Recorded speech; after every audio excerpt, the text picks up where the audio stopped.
Welcome back to MMA Al Dente. Augusto Sakai versus Don'Tale Mayes. Augusto Sakai is 15-5-1. He's on a 4-fight losing streak, but it's very forgivable when you consider the competition. Sergey Spivak, Tai Tuivasa, Jairzinho Rozenstruik, and Alistair Overeem. They're all by TKO, though, which is not a good look. And, it's not a good sign of things to come. Still, he's 31 years old. He's got mileage on him, but theoretically he's in his fighting prime. Or maybe not even, because he's a heavyweight. And I think you have to overlook the 4-fight losing streak just based on the competition alone. Put Don'Tale Mayes in there against all 4 of those guys and ask me what his record would be. Don'Tale Mayes is 9-4 overall.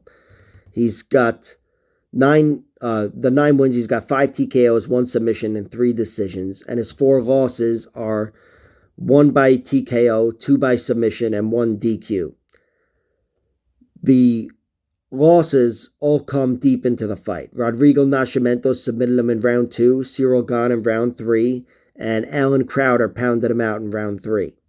Dominated him pretty much and then got him out of there in round 3. That was back on the first season maybe of the Contender Series, I think. Don'Tale went on the Contender Series 3 times in order to get into the UFC.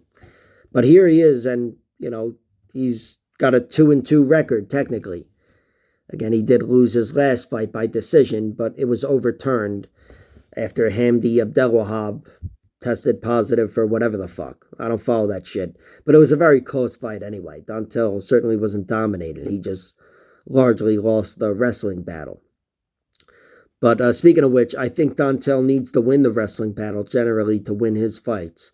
And I do think if he's found himself as a fighter, he's probably realized he's best off on top. I think that's where he does his best work, Don'Tale Mayes.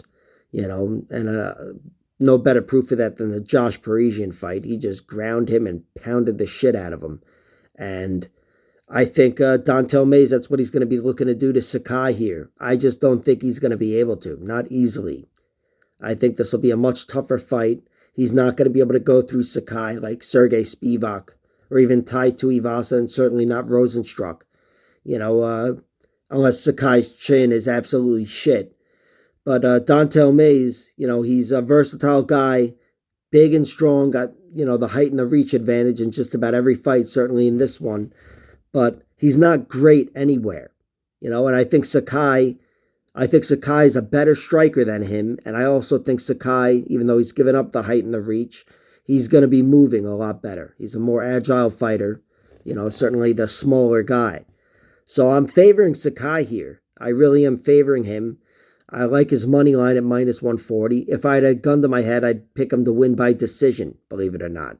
Even though Don'Tale hasn't lost by decision, I just think Sakai, much like Don'Tale, Sakai, I don't think, he's no submission threat, and he's not the type to go through Don'Tale on the ground. I don't think he's going to be able to do that.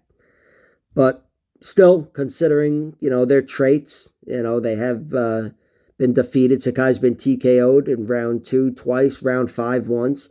Don'Tale Mayes, he's won by round 3 against Josh Parisian, lost in round 3 twice. I'm going to throw $5 on anybody, either fighter wins in round 3, because this just seems like the fight to do it on. And either fighter wins in round 5, and that'll cover my bet on Augusto Sakai. That is my bet, though. Augusto Sakai -140, and my prediction is he wins a decision. Like, share, subscribe, all that horse shit, and check out my other videos.